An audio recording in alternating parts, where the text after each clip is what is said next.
Oke, Assalamualaikum warahmatullahi wabarakatuh. Sebelumnya yang saya hormati dosen teori peluang, di sini izinkan kami untuk mempresentasikan tugas besar mata kuliah teori peluang. Sebelumnya di sini perkenalkan kami dari kelompok 1 beranggotakan saya sendiri Muhammad Firmansyah dengan NIM 1030 124 001337 dan dari rekan saya Listianto Hilmi Fauzan dengan NIM 1030 124 0094 dan ada rekan saya juga Muhammad Dafa dengan NIM 1030 124 001110. Oke, di sini izinkan kami untuk menjelaskan tugas besar teori peluang yang berjudul Pengaplikasian Distribusi Binomial untuk mengetahui peluang siswa yang lulus. Oke, kita langsung saja masuk ke penjelasan tentang distribusi binomial. Jadi, apa sih distribusi binomial itu? Jadi, distribusi binomial itu adalah distribusi probabilitas diskrit yang memodelkan jumlah keberhasilan dalam sejumlah percobaan N yang saling bebas, di mana setiap percobaannya hanya memiliki dua kemungkinan, yaitu sukses atau gagal atau tidak sukses. Jadi, distribusi binomial itu distribusi probabilitas diskrit yang membedakan jumlah keberhasilan dalam sejumlah percobaan, yaitu. Nah, pada setiap percobaan ini hanya ada dua kemungkinan, yaitu sukses atau gagal. Oke, untuk ciri-cirinya. Nah, ada 5 ciri-ciri dari distribusi binomial, yaitu yang pertama itu percobaan berulang. Jadi terdiri dari N kali percobaan yang telah ditentukan sebelumnya. Yang kedua itu si distribusi binomial itu dia tuh saling bebas atau independen. Jadi hasil dari setiap percobaan tidak mempengaruhi percobaan lainnya. Nah, yang ketiga itu ada hasil biner. Jadi setiap percobaan itu hanya memiliki dua kemungkinan hasil, yaitu sukses atau gagal atau tidak sukses. Yang keempat, probabilitas tetap. Itu peluang sukses dapat dinotasikan dengan P dan peluang gagal itu dinotasikan dengan 1 min P atau Q, di mana nilai P itu konstan untuk setiap percobaannya. Nah, yang kelima itu ada perubahan acak. Jadi perubahan acak X menyatakan banyaknya kejadian sukses dalam percobaan dengan notasinya X itu bin and P. Untuk selanjutnya ada rumus fungsi massa peluang, itu ada PMF, probability mass function, itu PX-nya itu sama dengan NX, di mana P pangkat X, 1 min P atau Q, pangkat N min X, di X-nya itu 0 sampai dengan N. Nah, jadi si N itu apa sih? Si N itu banyak percobaan atau sampel, dan untuk si X-nya itu banyak kejadian sukses yang diharapkan, dan yang P itu peluang kejadian suksesnya, dan 1 min P itu peluang kejadian gagalnya. Nah, NX itu koefisien binomial, yaitu atau kita sebut juga kok atau yaitu N faktorial X faktorial N min X faktorial. Nah, ada juga rumus karakteristik data, yaitu ekspektasi itu rumusnya N dikali P, untuk variansi itu N dikali P kali 1 min P atau Q. Nah, yang ketiga itu simpangan baku atau variansi, rumusnya var X, akar var X. Nah, jadi dari rumus-rumus ini itu akan digunakan untuk perhitungan peluang pada slide-slide selanjutnya. Oke, untuk selanjutnya deskripsi data akan dijelaskan oleh rekan saya Muhammad Dafa. Waktu dan tempat dipersilahkan. Baik, mari kita bedah data yang kami gunakan dalam simulasi ini. Sumber data kami berasal dari rekapitulasi hasil ujian siswa pada platform Kaggle. Nah, sebenarnya tuh total populasi data mentah yang tersedia mencapai 40.000 entry. Nah, namun tidak semua data tuh memiliki atribut yang lengkap. Jadi ada kayak kolom yang kosong atau missing value pada sebagian besar data. Oleh karena itu, demi menjaga akurasi analisis, kami menggunakan penyaringan dan mengambil sampel sebanyak 100 data historis yang benar-benar lengkap dan valid. Nah, dari 100 data yang telah terverifikasi ini, tercatat proposisi sebanyak 59 siswa dinyatakan lulus dan 41 siswa itu tidak lulus.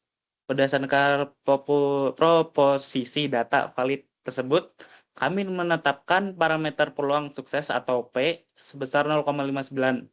Nah, angka ini tuh menjadi acuan valid kami untuk mensimulasikan peluang kelulusan pada pengambilan sampel acak baru yang sebanyaknya itu siswanya 50 atau N sama dengan 50. Kemudian kita ke slide definisi perubahan acak. Nah, selanjutnya masuk ke definisi perubahan acak atau variabel Cx. Dalam eksperimen ini, perubahan acak X didefinisikan sebagai banyaknya siswa yang dinyatakan lulus atau kejadian sukses dari total sampel yang diambil. Kami menggunakan pendekatan distribusi binominal karena data ini memenuhi dua syarat utama yang sudah dijelaskan teman saya, yaitu hasilnya bersifat biner, artinya hanya ada dua kemungkinan, yaitu lulus atau tidak lulus, dan setiap datanya diasumsikan saling bebas atau independen, sehingga model matematikanya dapat dinotasikan sebagai perubahan acak X mengikuti distribusi binominal atau X bin dengan jumlah percobaan atau sampel sebanyaknya itu 50 dan peluang suksesnya itu 0,59. Di mana distribusi ini tuh ditentukan oleh jumlah sampel dan peluang suksesnya. Kemudian ke slide definisi parameter. Nah, untuk melakukan perhitungan peluang, kami menetapkan 4 parameter kunci. Yang pertama itu N sama dengan 50. Ini tuh jumlah total sampel siswa yang kita ambil dalam simulasi saat ini. Kedua ada X sama dengan 25. Ini adalah target kejadian sukses spesifik, jumlah siswa lulus yang ingin kita hitung peluangnya. Ketiga ada P sama dengan 0,59. Ini tuh peluang sukses atau rate kelulusan yang kita dapatkan dari data historis yang sudah divalidasi tadi.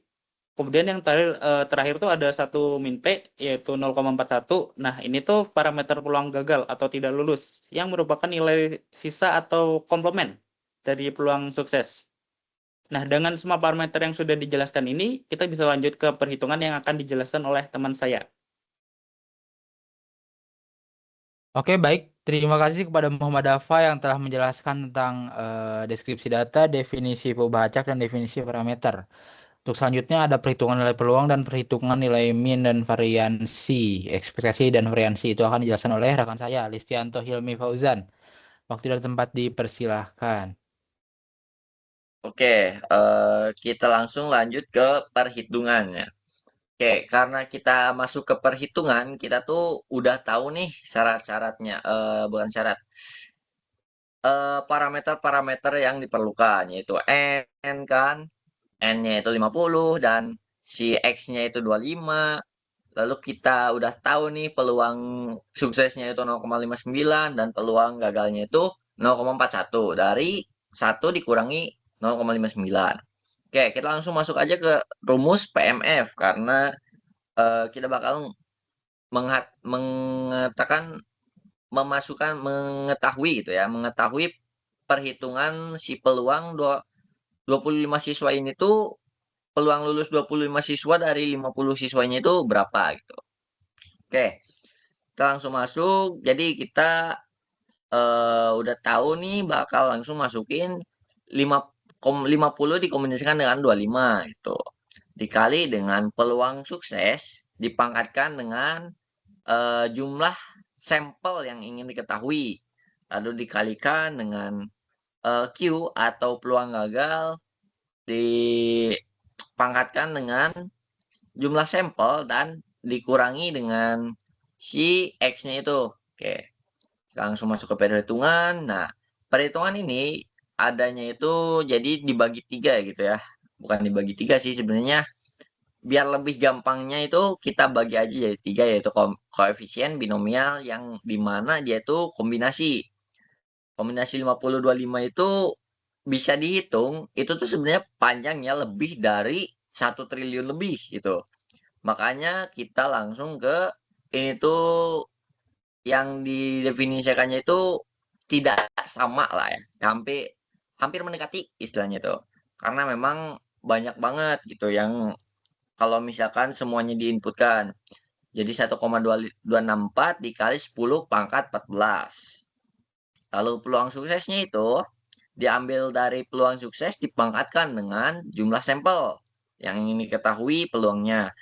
Yaitu ini juga tidak sama dengan, atau bukan tidak sama dengan, hampir mendekati 1,867 dikali 10 min 6. Hampir mendekati jumlah yang sebenarnya. Lalu peluang gagalnya 0,41 dipangkatkan dengan jumlah sampel atau N 50 dikurangi X-nya jadi 25 yang didapatkan 2,087 dikali 10 min 6. Nah, semua hasil-hasil tadi dikalikan semua jadi 1,264 dikalikan dengan 1,867 dikalikan 2,087. Hasilnya itu 4,927 dikali 10 minus 2 atau 0,04927. Nah, jadi kita nih bisa tahu nih, peluang didapatkannya 25 siswa yang lulus dari sampel 50 siswa adalah sebesar 0,04927. Atau bisa dibilang yaitu jadi 4,92%. Karena memang kecil gitu ya. Oke, kita langsung lanjut ke menghitung nilai mean dan variansi.